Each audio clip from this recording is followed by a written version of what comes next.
Hi everyone, and welcome to Jane Talks Real. It's nostalgia time once again, and I'm going to be talking about Knightmare. Knightmare was a late 80s, early 90s kids game show that saw a team of 4 kids take on a virtual medieval dungeon under the watchful eye of the dungeon master Treguard. One of the kids, dubbed the dungeoneer, would put on the helmet of justice, which restricted their vision almost entirely, and go into the dungeon, a computer-generated environment with 3 levels. Meanwhile, the other 3 kids would watch from a monitor and guide the dungeoneer through the levels. The dungeoneer would have a life force which would go down over time or if they took damage. Life force could only be replenished by food or by stepping on one of these trees, and if it ran out, the dungeoneer would be ejected from the dungeon and the game. This game was hard, and only 8 teams ever completed their quests. Not that I understood what was going on in the early seasons. But in the later ones, it was a bit more clear. Find the sword, the shield, or the goblet.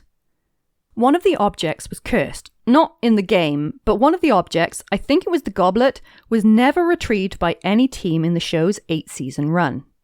If it wasn't difficult enough with your life force ticking down, there were lots of other hazards that would stand in your way.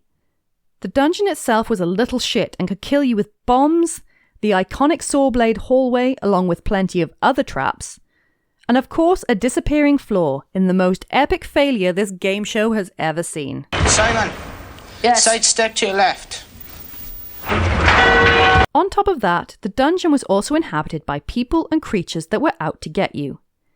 There was a giant snake, Mogred who was supposed to scare you into screwing up, but he could kill you if he wanted to, and this bitch who would squish you right then and there if you didn't have the correct item to give her.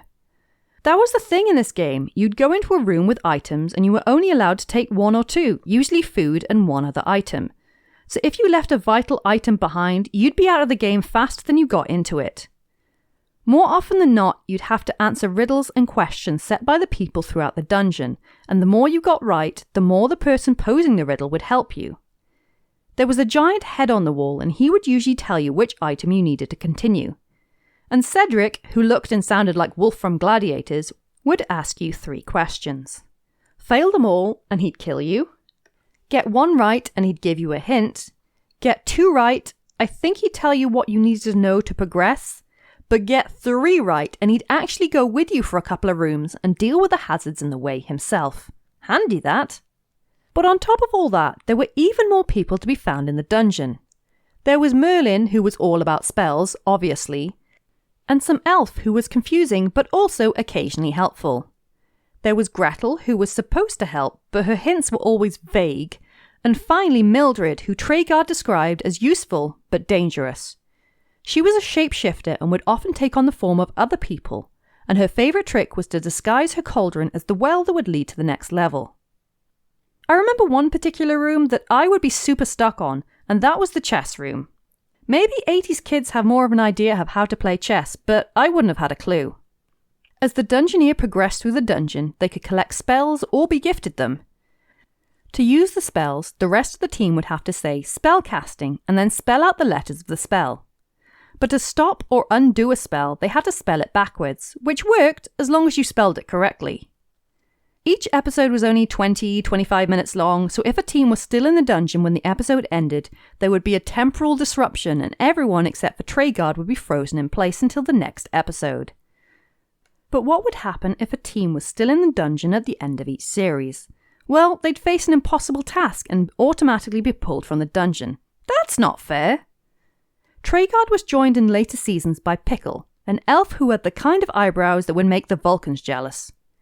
He often helped out the team, especially getting them started in the aforementioned Sawblade hallway. The trouble with Knightmare was it was pretty repetitive, so watching episode after episode of the same thing got pretty boring. I think the later series were a bit more varied and also had better graphics, just about, because things still looked a bit Windows 98, but it was a staple of my childhood, and I didn't understand how special effects work, so I thought they were legit in a real dungeon full of real dangers. But to be fair, I was only 7 at the time it went off the air. Unlike most nostalgic game shows, this one hasn't had a reboot, but they did have a one-off remake episode on YouTube that brought Treguard back from his dusty slumber. It was pretty good, but only had one team and they unceremoniously failed, so it was over pretty quickly. Still worth checking out though. So there you have it. That was Nightmare. Did you watch this one as a kid, and was your mind blown by the amazing graphics? Did you also watch the one-off episode remake? Let me know in the comments or come say hi on social media. If you enjoyed this video, then please like, share and subscribe. Join me next time where I will be talking about a Scottish version of the Blair Witch Project. I'll speak to you soon, and thanks for watching.